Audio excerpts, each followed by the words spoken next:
प्यारे बच्चों, कोविड-19 के कारण आप सभी अपने अपने घरों में रहकर ही अपनी पढ़ाई कर रहे हैं। ऐसे समय में आप अपनी पढ़ाई को रोचक तरीके से सीख समझ सकें, इसके लिए झारखंड सरकार द्वारा प्रस्तुत किया जा रहा है हमारा दूरदर्शन हमारा विद्यालय कार्यक्रम। इसके माध्यम से आप प्रत्येक दिन सोमवार से शुक्रवार तक पूर्वाह्न 10 से 12 तथा अपराह्न 1 से 2 बजे तक अपनी अपनी कक्षाओं के अनुरूप कार्यक्रम देख सकेंगे।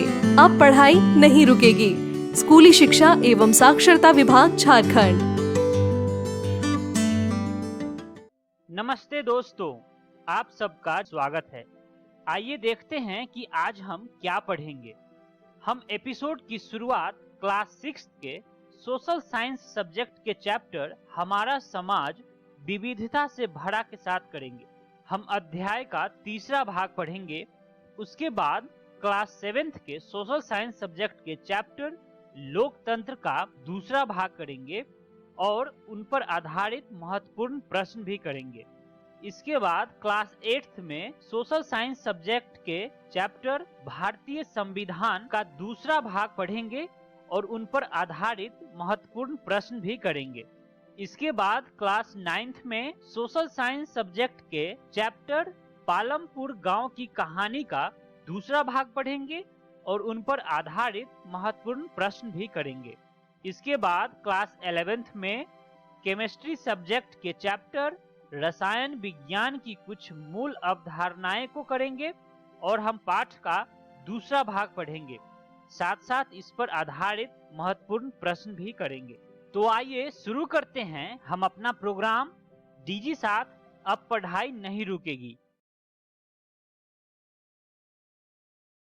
नमस्कार दोस्तों, आज हम हमारा समाज विविधता से भरा अध्याय का अगला और अंतिम भाग पढ़ने जा रहे हैं। इस अध्याय के पिछले भागों में हमने अपने भारतवर्ष की भौगोलिक बनावट में विभिन्नता के बारे में जाना, यहाँ की सांस्कृतिक, आर्थिक और सामाजिक विभिन्नता के अनेक रूपों का हमने बारीकी से अध्ययन किया। देखते हैं इस वीडियो में हम क्या क्या सीखेंगे। बच्चों, इस वीडियो में हम भारत की विविधता में एकता की चर्चा करेंगे। इसके साथ साथ हमारे झारखंड में मनाए जाने वाले प्रमुख मेलों के बारे में हम जानेंगे। आइए भारत की विविधता में एकता की चर्चा करते हैं। जैसा कि आपको अब मालूम हो गया होगा कि विविधता हमारे देश की पहचान बन गई है।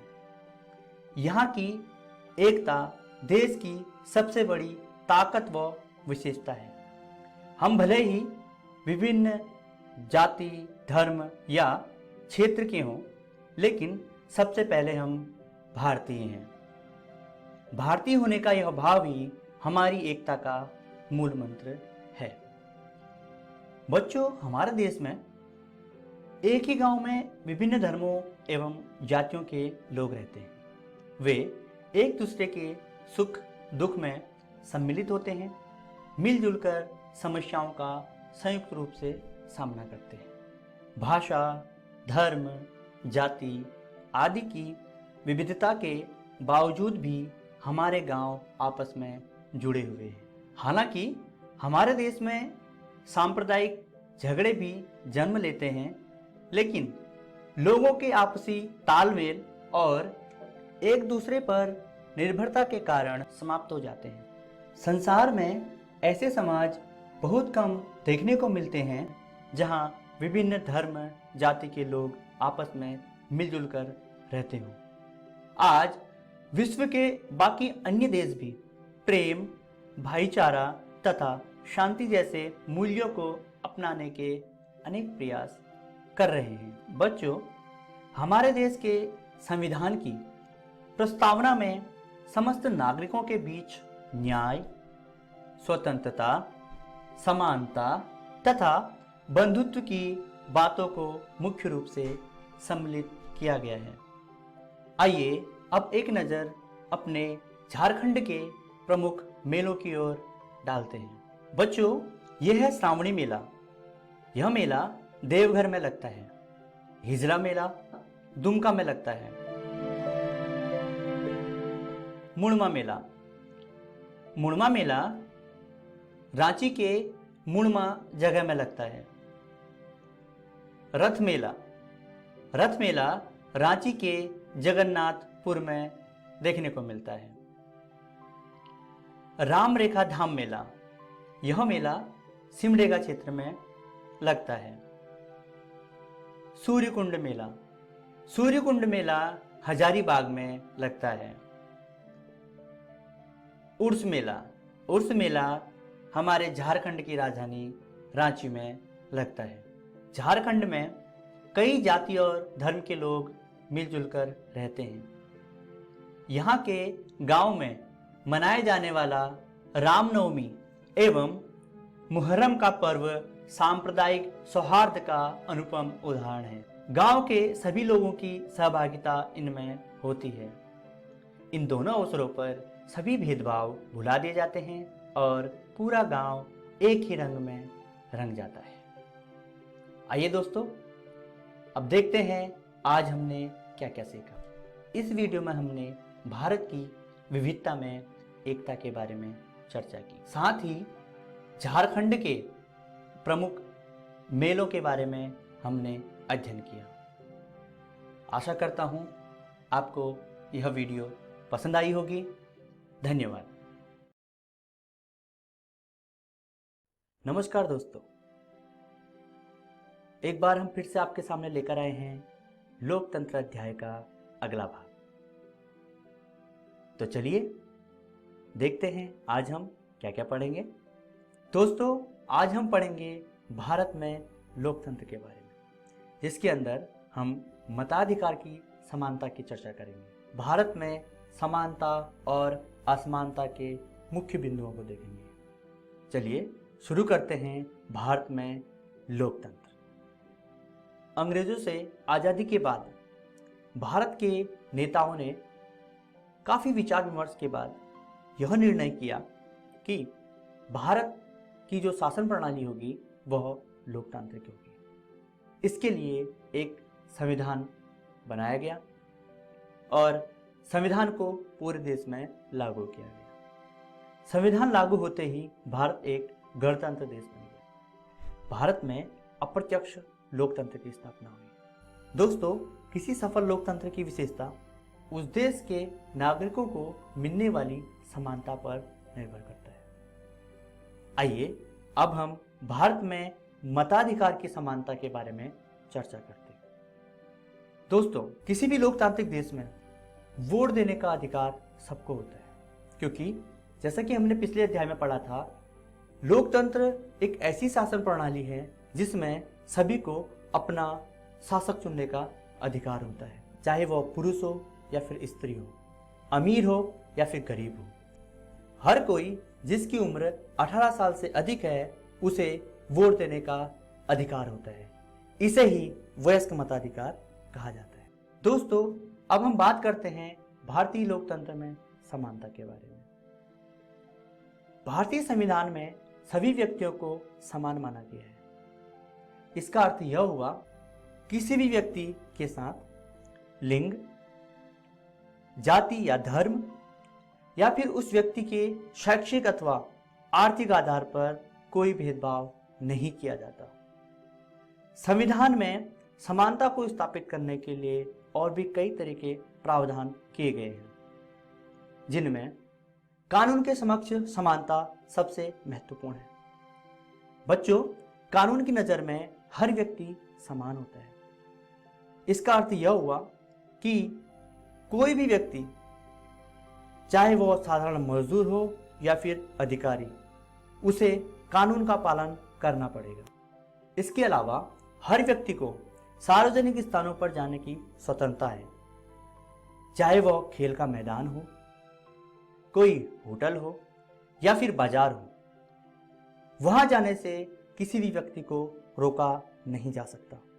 इसके अलावा सरकार के विभिन्न कार्यक्रमों, योजनाओं तथा रोजगार में सभी को समान रूप से अवसर प्रदान किए जाते हैं। बच्चों, भारत में लोकतंत्र को स्थापित करने के लिए अनेक कार्यक्रम चलाए जा रहे हैं। इनमें से एक प्रमुख कार्यक्रम है मध्याह्न भोजन, जो कि हमारे स्कूल में भी चलाया जाता है। बच्चों, मध्याह्न भोजन की शुरुआत 15 अगस्त 1995 से शुरू हुई। भारत में यह योजना सर्वप्रथम तमिलनाडु में शुरू हुई और बाद में सर्वोच्च न्यायालय के आदेशानुसार इसे पूरे भारत में लागू कर दिया गया। मध्याह्न भोजन से जातिगत फासलों में काफ़ी कमी देखी गई। इसके अलावा मध्याह्न भोजन के द्वारा गरीब बच्चों का रुझान विद्यालय की ओर हुआ। विद्यालय में गरीब बच्चों का नामांकन बढ़ा और इसके साथ साथ जो माताएं काम पर जाती हैं, जिन्हें अपने बच्चों के लिए खाना बनाने के लिए वापस घर में आना पड़ता था, उन महिलाओं को इस चीज से राहत मिली। आइए दोस्तों, अब जानते हैं भारत में असमानताओं के बारे में। दोस्तों, भारत में समानता के साथ साथ बहुत सारी असमानताएं भी देखने को मिलती है। दोस्तों, भारत में सामाजिक जीवन के कुछ क्षेत्रों में असमानता अभी भी मौजूद है। भारत के कई ऐसे लोग हैं जिनके दैनिक जीवन और कार्य करने की स्थितियों में समानता नहीं मिलती। आपको कई ऐसे स्त्री पुरुष और बच्चे मिल जाएंगे जो सड़कों के किनारे कूड़ा, प्लास्टिक या इस प्रकार की वस्तुओं को चुनते हैं। ट्रेनों में अवैध रूप से झाड़ू लगाते बच्चे आप देख सकते हैं। इन सबके साथ उचित व्यवहार भी नहीं किया जाता। बच्चों, निर्धन होने के अतिरिक्त भारत के अनेक लोग अन्य कारणों से भी असमानता का सामना करते हैं। अब आप सोचते होंगे कि ये असमानताएं, ये जातिगत व्यवस्थाएं केवल गांव में होती हैं। शायद आप गलत भी हो सकते हैं। आपको लगता होगा कि शहरों के लोगों में जातिगत भावनाएं नहीं होती, वहां पर जात पात को नहीं देखा जाता होगा। लेकिन बच्चों, जब आप समाचार पत्रों को देखते हैं, उनके शादी के विज्ञापनों के कॉलम को देखते हैं, तो आप पाएंगे उच्च शिक्षा प्राप्त शहरी भारतीय के दिमाग में भी जाति कितनी महत्वपूर्ण है। यहाँ पर स्पष्ट शब्दों में ये लिखा होता है कि हमें इस जाति का, इस कुल का वर चाहिए या फिर वधू चाहिए।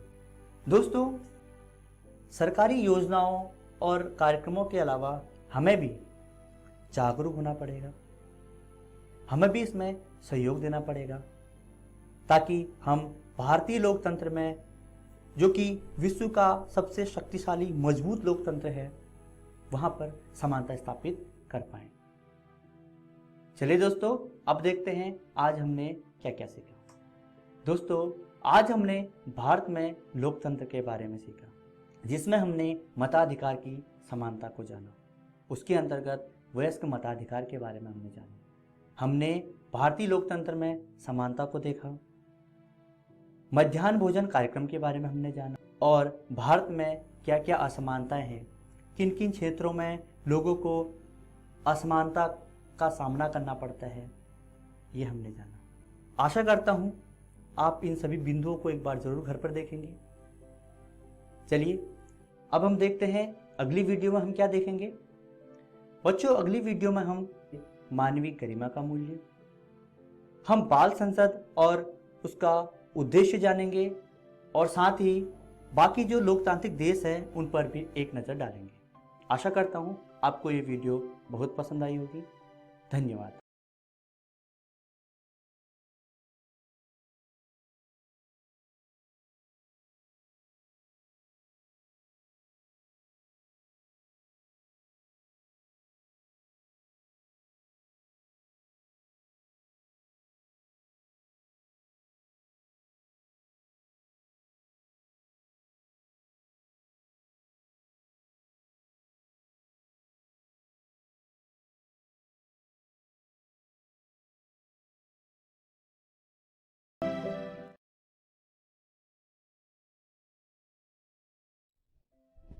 हेलो बच्चों, पिछली कक्षा में हमने एक नए अध्याय को शुरू किया था जो है संविधान, जिसे हम कॉन्स्टिट्यूशन भी कहते हैं, और हमने उसके 2 आयामों के बारे में जाना था। आगे बढ़ते हुए आज की कक्षा में हम संविधान के 2 और आयामों को जानेंगे और पढ़ेंगे स्वतंत्र एवं निष्पक्ष न्यायपालिका के बारे में, यानी इंडिपेंडेंट एंड इम्पार्शियल जुडिशियरी के बारे में।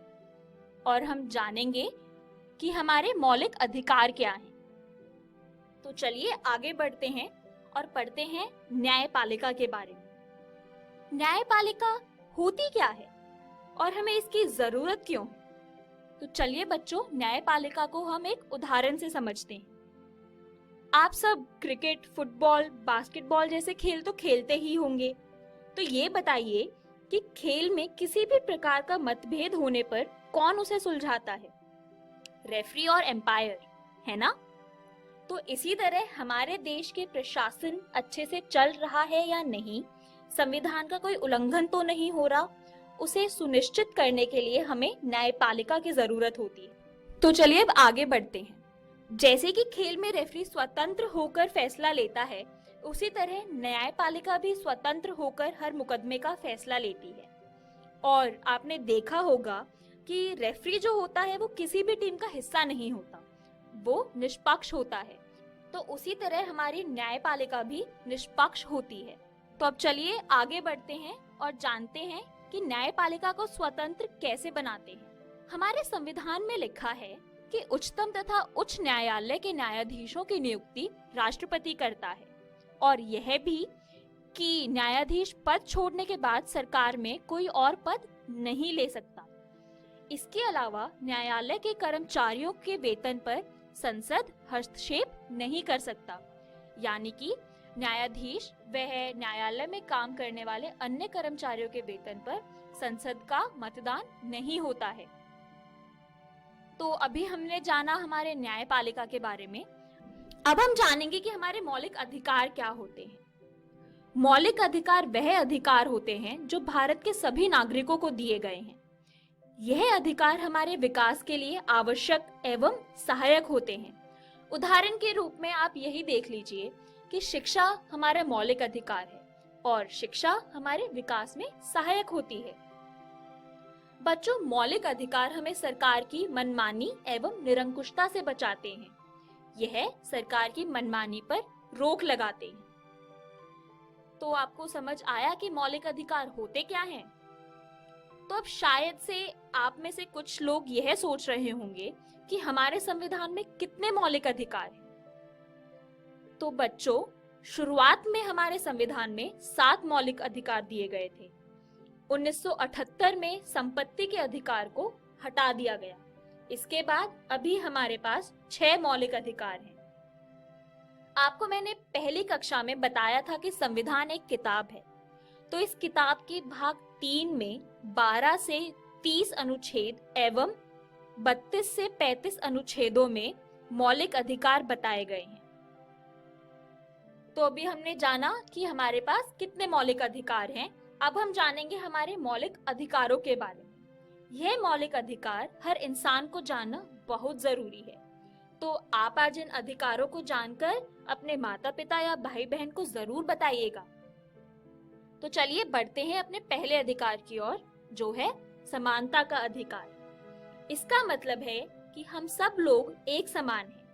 हमारे देश के कानून सबके लिए एक समान है और किसी भी इंसान के साथ धर्म, जाति या लिंग के आधार पर भेदभाव नहीं किया जा सकता। और इस अधिकार में ये भी है कि किसी भी इंसान को सार्वजनिक स्थान जैसे कि होटल, दुकान, मैदान पर जाने से कोई नहीं रोक सकता है। देश के हर नागरिक को सरकारी नौकरी के लिए समान अवसर भी दिया जाएगा। यह भी इसी अधिकार का भाग है। क्या आपको समानता का अधिकार समझ आया बच्चों? तो चलिए आगे बढ़ते हैं। दूसरा अधिकार है स्वतंत्रता का अधिकार। स्वतंत्रता यानी आजादी। इस अधिकार में बोला गया है कि देश का नागरिक स्वतंत्र होकर भाषण दे सकता है, शांतिपूर्ण सभा कर सकता है एवं देश के किसी भी कोने में आ जा सकता है और वहां रह सकता है। और इस अधिकार में ये भी शामिल है कि कोई भी नागरिक किसी भी प्रकार का व्यवसाय या कारोबार कर सकता है। तो चलिए अब हम बढ़ते हैं अपने तीसरे अधिकार की ओर, जो है शोषण के विरुद्ध अधिकार। यह अधिकार नागरिक पर होने वाले शोषण को रोकता है।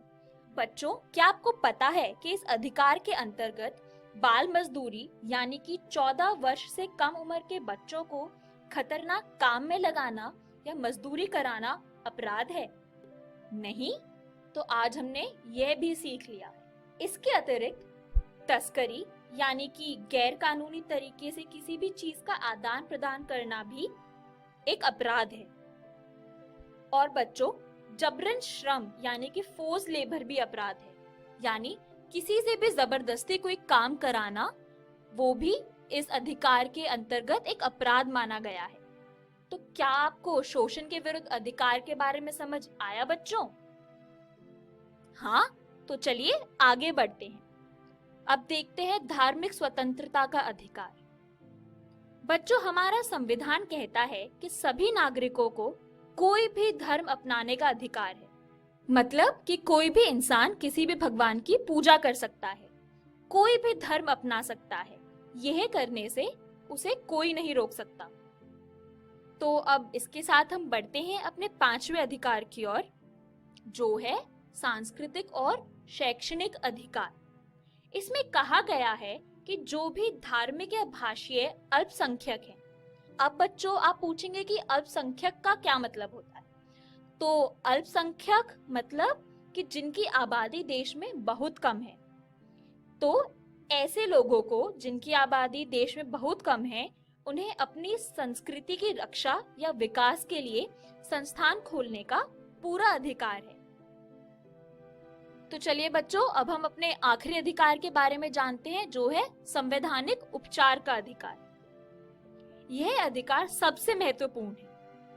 यह अधिकार अगर संविधान में नहीं होता तो बाकी किसी भी अधिकार के होने का कुछ फायदा नहीं है। यह अधिकार कहता है कि अगर किसी नागरिक को लगता है कि उसका कोई भी संवैधानिक अधिकार छीना जा रहा है या उसका उल्लंघन किया जा रहा है, तो वो अदालत का सहारा ले सकता है।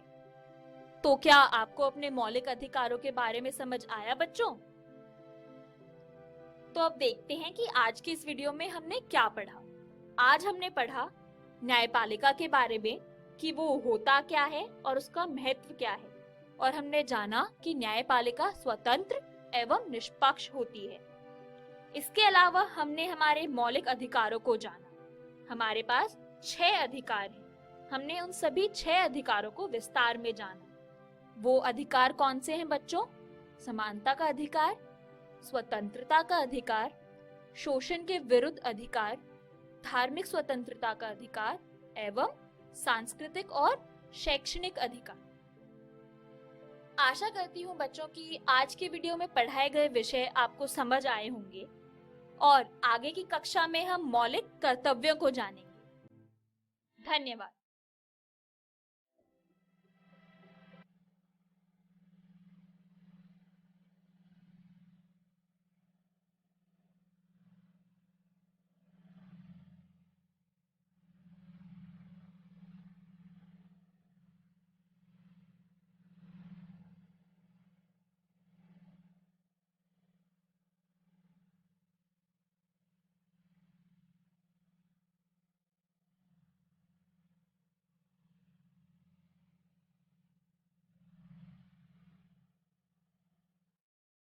हेलो बच्चों, कैसे हैं आप सब? तो हम अपना अध्याय पढ़ रहे थे जिसका नाम है संविधान यानी कि कॉन्स्टिट्यूशन, और पिछली कक्षा में हमने पढ़ा था न्यायपालिका तथा मौलिक अधिकारों के बारे में। तो बच्चों, आशा करती हूँ कि आपको अब तक सब समझ आया होगा। आगे बढ़ते हुए आज की कक्षा में हम संविधान के 2 आयामों को जानेंगे। एक है मौलिक कर्तव्य और दूसरा है धर्मनिरपेक्षता। बच्चों, संविधान ने जैसे हर नागरिक को मौलिक अधिकार दिए हैं, वैसे ही हर नागरिक के कुछ मौलिक कर्तव्यों को भी बताया है। मौलिक कर्तव्य समझने के लिए चलिए एक उदाहरण लेते हैं। कुछ दोस्त मिलकर रात को बीच सड़क पर पार्टी करने का सोचते हैं। वह वहां पर बहुत जोर से गाने बजाते हैं और बहुत हल्ला करते हैं। इससे आस पड़ोस के लोग काफी परेशान हो जाते हैं और उन्हें ये सब करने से मना करते हैं। लेकिन सब दोस्त बोलते हैं कि ये तो उनका मौलिक अधिकार है, उन्हें स्वतंत्रता का अधिकार मिला है। तो बच्चों, आप ही बताइए, क्या ये सही है? क्या रात को ऐसे हल्ला करना सही है? नहीं ना। हालांकि हमें कुछ अधिकार दिए गए हैं, लेकिन हमें उसका दुरुपयोग नहीं करना चाहिए। इसलिए संविधान ने नागरिकों को कुछ मौलिक कर्तव्य भी बताए हैं। लेकिन क्या आप जानते हैं कि यह मौलिक कर्तव्य पहले हमारे संविधान में शामिल नहीं किए गए थे? 1976 को संविधान में एक संशोधन किया गया। संशोधन यानी कि कुछ सुधार किए गए। यह संशोधन 42वां संशोधन था। इसको स्वर्ण सिंह समिति के रिपोर्ट के सुझाव के बाद डाला गया संविधान में। तो हमारे संविधान ने हमें 11 मौलिक कर्तव्य बताए हैं, जिन्हें हम आज एक एक करके पढ़ेंगे। पहला कर्तव्य कहता है कि देश के हर नागरिक को संविधान का पालन करना चाहिए। संविधान के आदर्शों, संस्थाओं, राष्ट्रध्वज और राष्ट्रगान का सम्मान करना चाहिए। संविधान यह भी कहता है कि हमारे देश को आजाद कराने में जिन आदर्शों को अपनाया था, उन्हें हमें भी अपनाना चाहिए, जैसे कि गांधी जी द्वारा अपनाए गए अहिंसा के रास्ते को। चलिए आगे बढ़ते हैं। संविधान में लिखा है कि नागरिकों को देश की संप्रभुता, एकता और अखंडता को बरकरार रखना चाहिए। हमें ऐसा कुछ नहीं करना चाहिए बच्चों, जिससे हमारे देश में नागरिकों को कोई भी मुश्किल हो या नागरिकों में कोई मतभेद हो और हमारे देश में कोई बंटवारा हो। चलिए अगला कर्तव्य देखते हैं। बच्चों, आप अपने परिवार को हर मुश्किल से बचाने की कोशिश करते हैं ना? आप कोशिश करते होंगे कि आपके परिवार में किसी को कोई भी संकट ना आए। तो इसी तरह देश पर कोई संकट आने पर हमें देश की सेवा करने के लिए भी तैयार रहना चाहिए।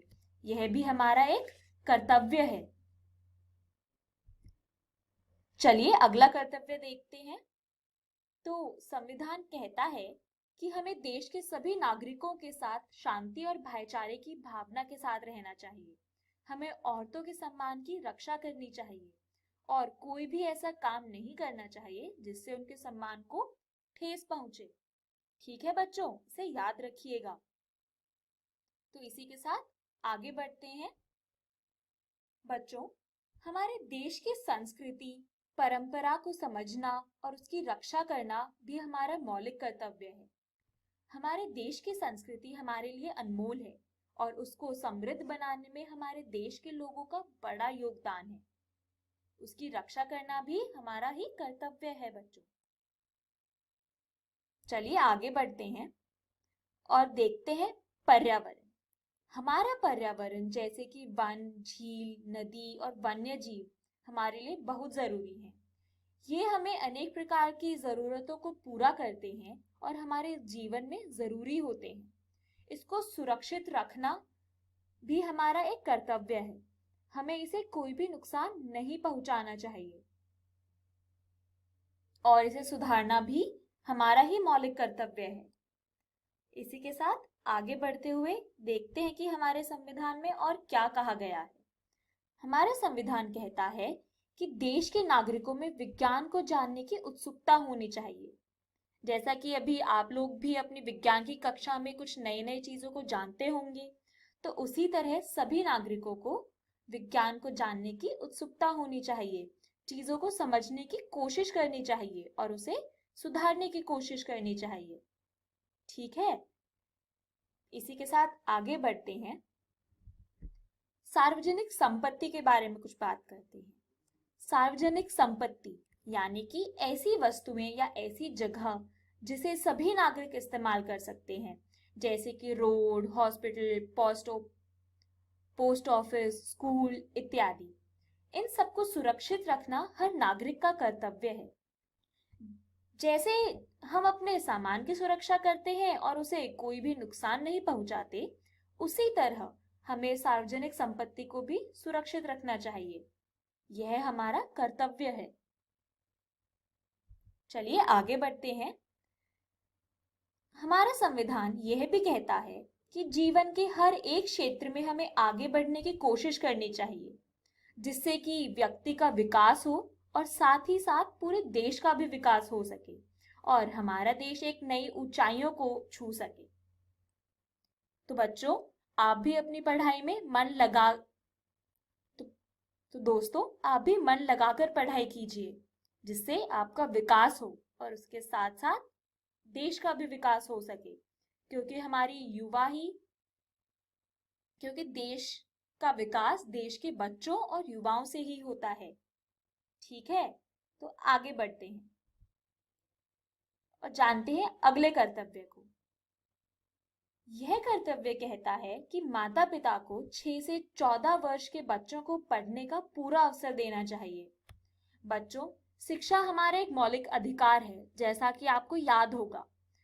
6 से 14 वर्ष के बच्चों को सरकार निःशुल्क यानी कि फ्री शिक्षा प्रदान करती है। चलिए अब आगे बढ़े और देखेंगे हम धर्मनिरपेक्षता।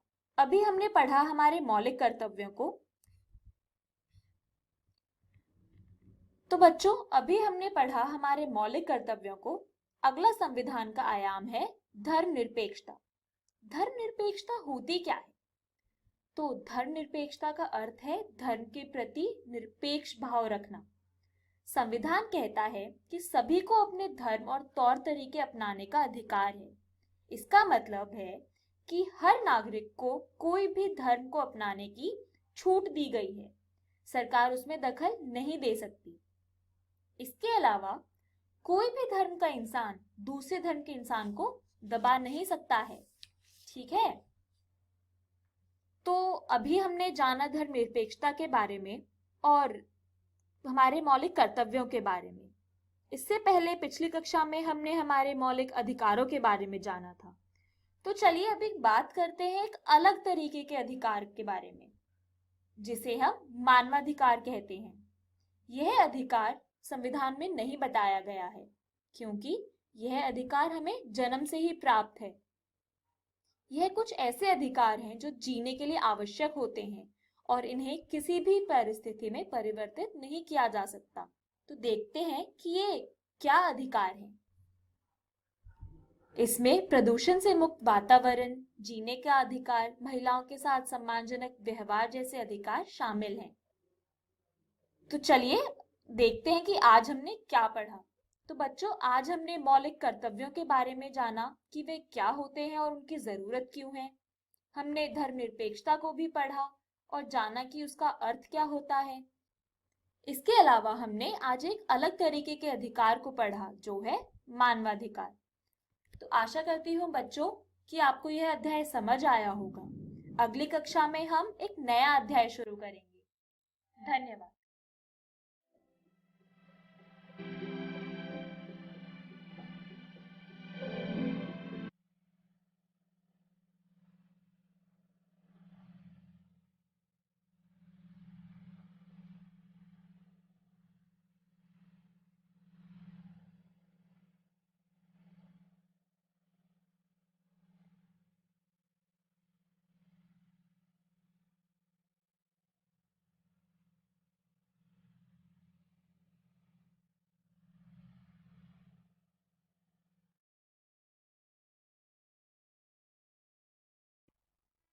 नमस्कार दोस्तों, आज हम पालमपुर गांव की कहानी नामक अध्याय का अगला भाग पढ़ने वाले हैं।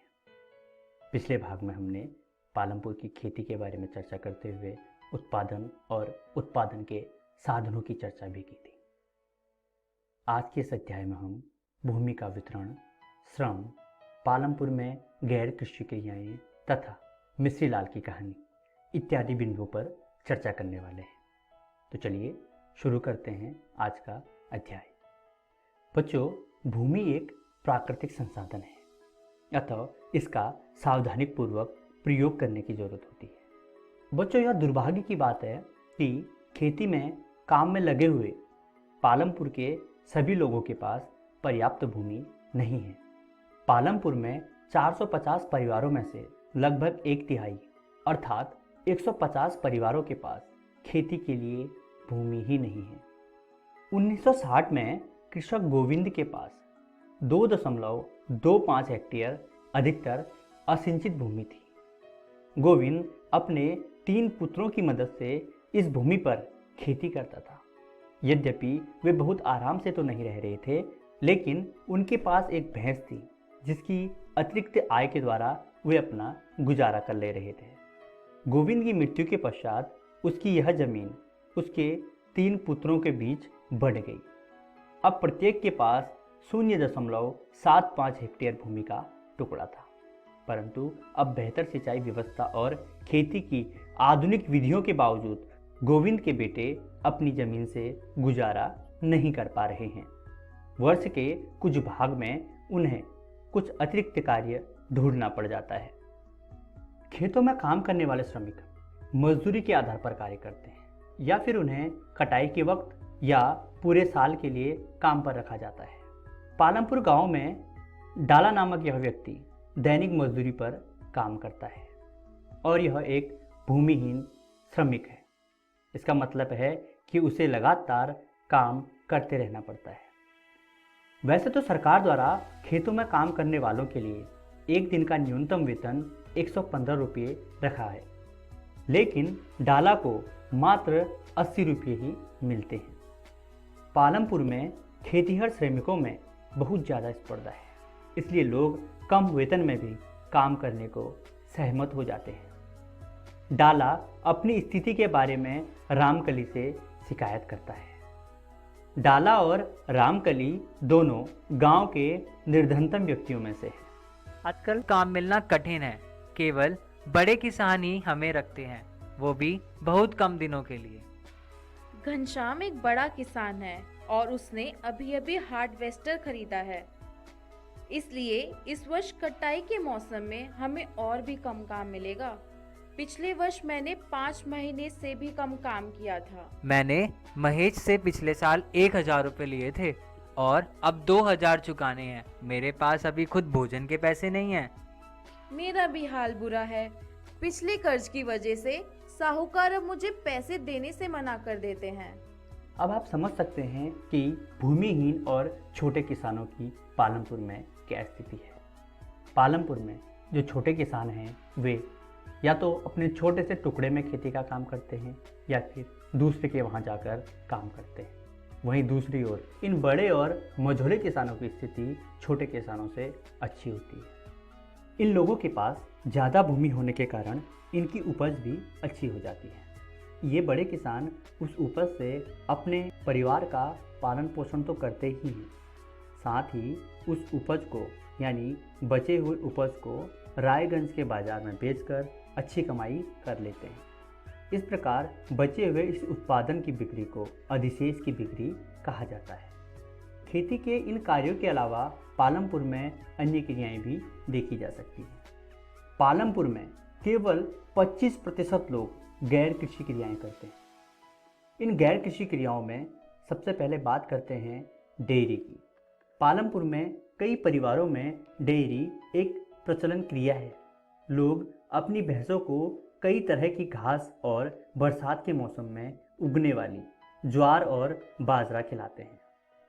दूध को निकट के बड़े गांव रायगंज में बेचा जाता है।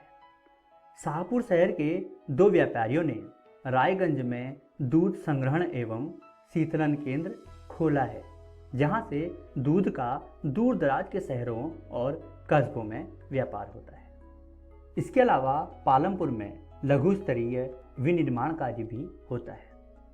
इस समय पालमपुर में 50 से कम लोग विनिर्माण कार्यों में लगे हैं। यहाँ पर शहरों की तरह बड़ी फैक्ट्रियों में लोग काम नहीं करते, बल्कि यहाँ पर बहुत सरल उत्पादन विधियों का प्रयोग होता है और उसे छोटे पैमाने पर ही किया जाता है। विनिर्माण कार्य पारिवारिक श्रम की सहायता से अधिकतर घरों में किया जाता है। श्रमिकों को कभी कभार किराए पर भी ले लिया जाता है। अब बात कर लेते हैं दुकानदारी की। पालमपुर में ज़्यादातर लोग व्यापार नहीं करते। पालमपुर के व्यापारी वे दुकानदार हैं जो शहरों से थोक बाजारों से कई वस्तुएं खरीदते हैं और उन्हें गांव में लाकर बेचते हैं। आप देखेंगे कि गांव में छोटे जनरल स्टोरों में चावल, गेहूं, चाय, तेल, साबुन, टूथपेस्ट, मोमबत्तियाँ, कॉपियाँ, पेन पेंसिल, यहाँ तक कि कुछ कपड़े भी बिकते हैं। कुछ परिवारों ने जिनके घर बस स्टैंड के निकट है अपने घर के एक भाग में छोटी सी दुकान खोल ली है। इसके अलावा पालमपुर में परिवहन भी होता है। पालमपुर और रायगंज के बीच सड़क पर कई प्रकार के वाहन चलते हैं। रिक्शे वाले, तांगे वाले, जीप, ट्रैक्टर, ट्रक तथा परंपरागत बैलगाड़ी और दूसरी गाड़ियां भी यहाँ पर देखी जा सकती हैं। अर्थात इन वाहनों को भी यहाँ के परिवहन सेवाओं में शामिल किया जाता है। ये लोगों और वस्तुओं को एक जगह से दूसरी जगह तक पहुँचाते हैं और इसके बदले में उन्हें पैसे मिलते हैं। आइए दोस्तों, अब मिस्री लाल की कहानी पढ़ते हैं। पालमपुर के मिस्री लाल ने गन्ना पेरने की एक मशीन खरीदी है जो कि बिजली से चलती है। मिस्री लाल ने इस मशीन को अपने खेत में लगाया है। मिस्री लाल दूसरे किसानों से भी गन्ना खरीदता है और उससे गुड़ बनाता है। गुड़ को फिर शाहपुर के व्यापारियों को बेचा जाता है। इस प्रकार मिस्री लाल थोड़ा बहुत पैसा कमा लेता है। चलिए दोस्तों, देखते हैं आज की इस वीडियो में हमने क्या क्या सीखा। आज हमने भूमि का वितरण, श्रम, पालमपुर में गैर कृषि क्रियाएं तथा मिस्री लाल की कहानी इत्यादि बिंदुओं पर चर्चा की। आशा करते हैं आपको यह वीडियो बहुत पसंद आई होगी। धन्यवाद।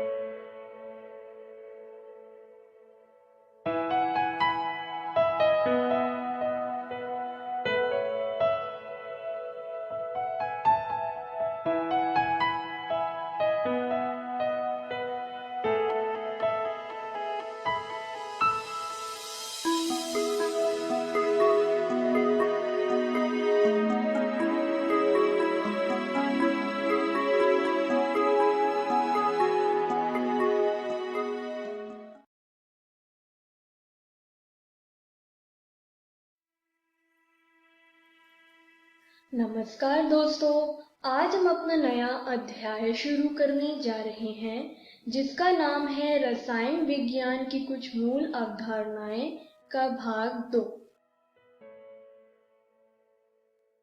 तो चलिए देखते हैं कि हम इस वीडियो में क्या पढ़ने वाले हैं। द्रव के गुणधर्म और उनका मापन, वैज्ञानिक संकेतन।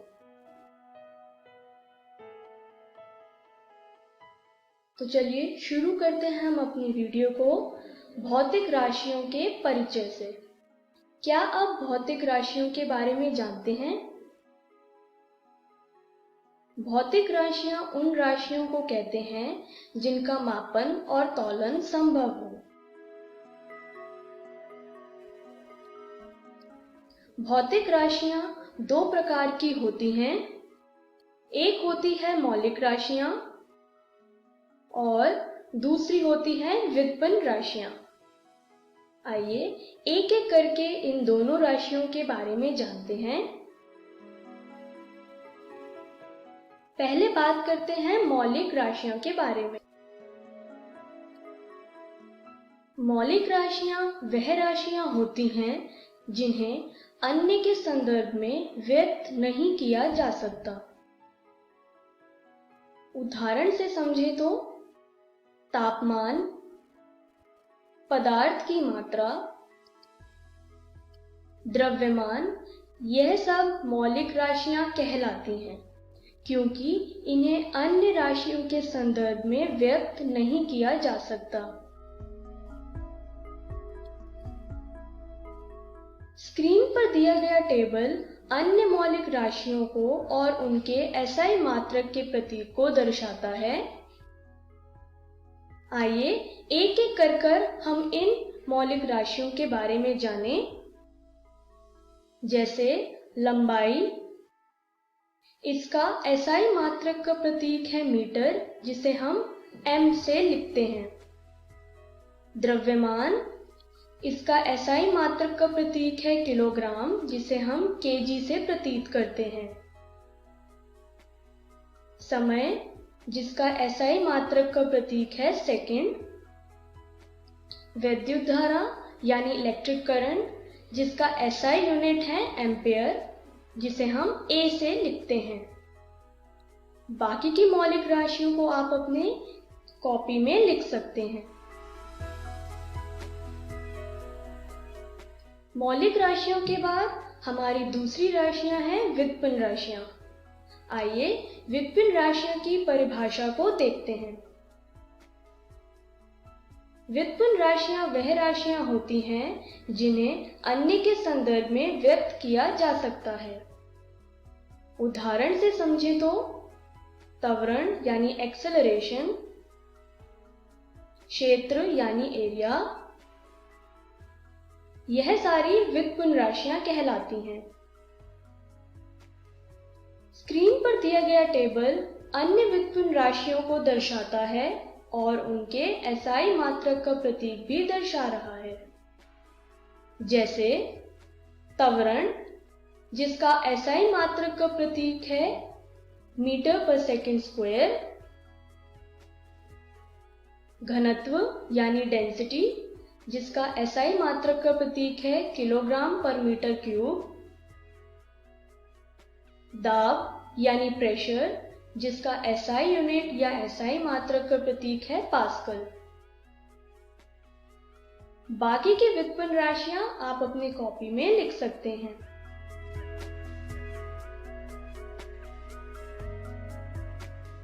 भौतिक राशियों को जानने के बाद आइए अब हम इस वीडियो के अपने पहले विषय पे चले, जो है द्रव्य के गुणधर्म और उनका मापन। द्रव्य के गुणधर्मों को मापने की दो प्रक्रिया दी गई। पहली है अंग्रेजी पद्धति या इंग्लिश सिस्टम, दूसरी है मीट्रिक पद्धति या मीट्रिक सिस्टम। मीट्रिक पद्धति को अंग्रेजी पद्धति से ज्यादा सुविधाजनक माना गया, क्योंकि यह पद्धति दशमलव प्रणाली पर आधारित थी। मीट्रिक पद्धति 8वीं शताब्दी में फ्रांस में विकसित हुई थी।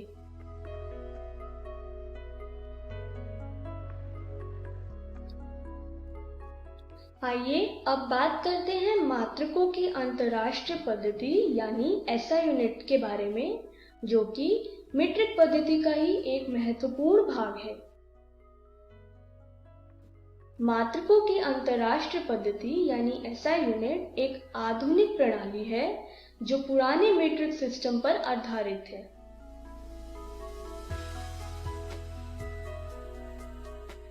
मात्रकों की अंतरराष्ट्रीय पद्धति भार और माप के 11वें सर्व सम्मेलन यानी 11th conference of weights and measures में स्वीकृत किया गया था। एसआई पद्धति में 7 आधार मात्रक है।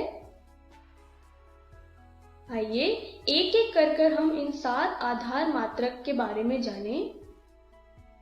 स्क्रीन पर दिया गया टेबल एसआई मात्रक के 7 आधार मात्रक को दर्शाता है। जैसे लंबाई, इसका एसआई यूनिट या एसआई मात्रक का प्रतीक है मीटर, जिसे हम एम से लिखते हैं। द्रव्यमान, इसकी एसआई यूनिट है किलोग्राम, जिसे हम केजी से लिखते हैं। समय यानी टाइम, इसका एसआई यूनिट या एसआई मात्रक का प्रतीक है सेकेंड। बाकी के 7 आधार को आप अपनी कॉपी में लिख सकते हैं।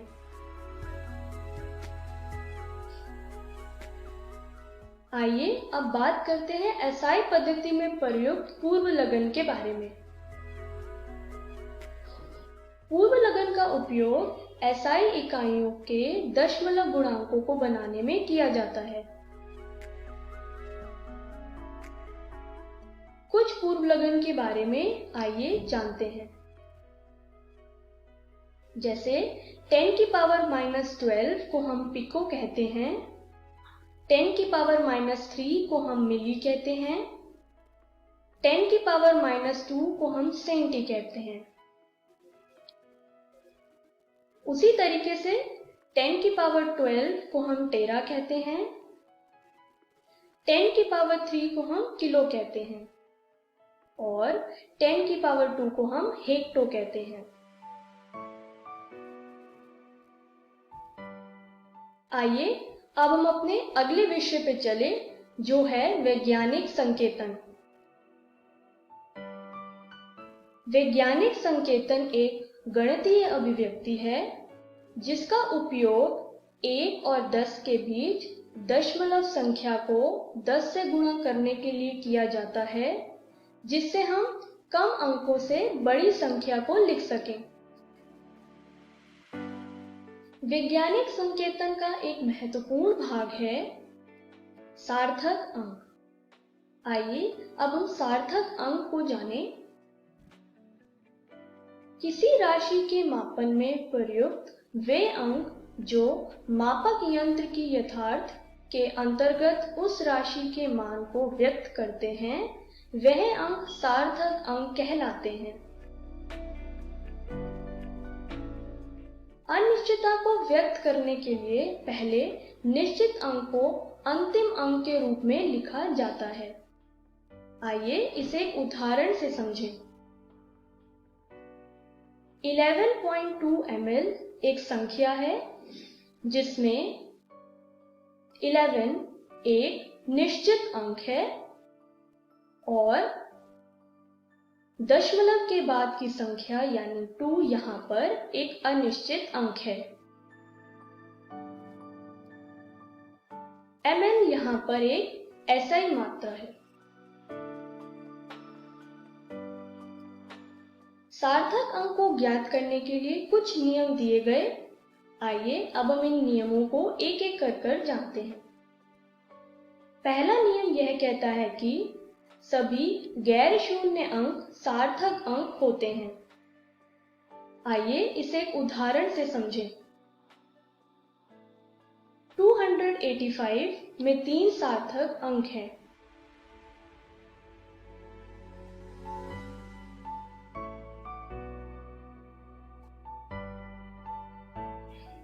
प्रथम गैर शून्य अंक से पहले आने वाले शून्य सार्थक अंक नहीं होते हैं। ऐसे शून्य केवल दशमलव की स्थिति को बनाते हैं। आइए इसे एक उदाहरण से समझें। 0.03 एक संख्या है जिसमें एक ही सार्थक अंक है जो है 3। उसी तरीके से 0.0053 में 2 सार्थक अंक है। इस दोनों ही उदाहरणों में गैर शून्य संख्या से पहले वाले शून्य सार्थक अंक नहीं कहलाएंगे। 2 गैर शून्य अंकों के मध्य स्थित शून्य सार्थक अंक होते हैं। आइए उदाहरण से समझें। 20.03 में 4 सार्थक अंक हैं, यानी 2 गैर शून्य अंक यानी 2 और 3 के मध्य स्थित शून्य सार्थक अंक कहलाएंगे। उसी तरीके से 5.03 में 3 सार्थक अंक हैं। 5 और 3 के मध्य शून्य भी एक सार्थक अंक कहलाता है। किसी अंक के दाईं ओर या अंत में आने वाले शून्य सार्थक अंक होते हैं, परंतु वह दशमलव के दाईं ओर स्थित होने चाहिए। आइए इस नियम को एक उदाहरण से समझें। 0.400 में 3 सार्थक अंक हैं, यानी 4 के बाद वाले शून्य भी सार्थक अंक कहलाएंगे। 100 में 1 सार्थक अंक है क्योंकि इसमें दशमलव नहीं है और सिर्फ एक गैर शून्य अंक यानी 1 है जो कि सार्थक अंक हुआ। लेकिन 100.0 में 4 सार्थक अंक हैं। दशमलव के बाद वाले संख्या यानी शून्य यहाँ पर सार्थक अंक कहलाएगा। तो हमने इस वीडियो में क्या सीखा? हमने द्रव्य के गुणधर्म और उनके मापन के बारे में जाना। हमने वैज्ञानिक संकेतन के बारे में भी जाना। तो चलिए देखते हैं कि अगली वीडियो में हम क्या पढ़ने वाले हैं। अगली वीडियो में हम सार्थक अंक का गणितीय संचालन के बारे में जानेंगे। हम विमीय विश्लेषण के बारे में भी जानेंगे। Thank you.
नमस्ते दोस्तों, आज के एपिसोड में आशा करता हूं कि आप सभी को बहुत कुछ सीखने को मिला होगा। आइए देखते हैं कि आज हमने क्या क्या पढ़ा। सबसे पहले कक्षा 6 में सामाजिक विज्ञान विषय के अध्याय हमारा समाज विविधता से भरा को पढ़ा। उसके बाद कक्षा 7 में सामाजिक विज्ञान विषय के अध्याय लोकतंत्र को पढ़ा और उन पर आधारित प्रश्न को किया। इसके बाद कक्षा 8 में सामाजिक विज्ञान विषय के अध्याय भारतीय संविधान का दूसरा भाग पढ़े और उनके साथ साथ हम उन पर प्रश्न भी किए। इसके बाद कक्षा 9 में सामाजिक विज्ञान विषय के अध्याय पालमपुर गांव की कहानी को पढ़े और उनका दूसरा भाग करते हुए हम उन पर प्रश्न भी किए। इसके बाद कक्षा 11 में रसायन विज्ञान विषय के अध्याय रसायन विज्ञान की कुछ मूल अवधारणाएं को पढ़ा। आइए देखते हैं कि हम कल क्या पढ़ेंगे। दोस्तों, कल हम कक्षा 6 में हिंदी विषय से शुरुआत करेंगे और अध्याय वीर तुम बढ़े चलो को पढ़ेंगे। इसके बाद कक्षा 7 में हिंदी विषय के अध्याय चाहता हूं को पढ़ेंगे। इसके बाद कक्षा 8 में हिंदी विषय के अध्याय पुष्प की अभिलाषा को पढ़ेंगे। इसके बाद कक्षा 9 में हिंदी विषय के अध्याय दो बैलों की कथा को पढ़ेंगे और इसके बाद कक्षा 11 में बायोलॉजी सब्जेक्ट का चैप्टर जीव जगत का वर्गीकरण को पढ़ेंगे। इस प्रसारण से संबंधित सुझाव, अपने प्रश्न इत्यादि आप हमें jcertrg@gmail.com तथा टोल फ्री नंबर 1800 5728 585 पर संपर्क कर सकते हैं।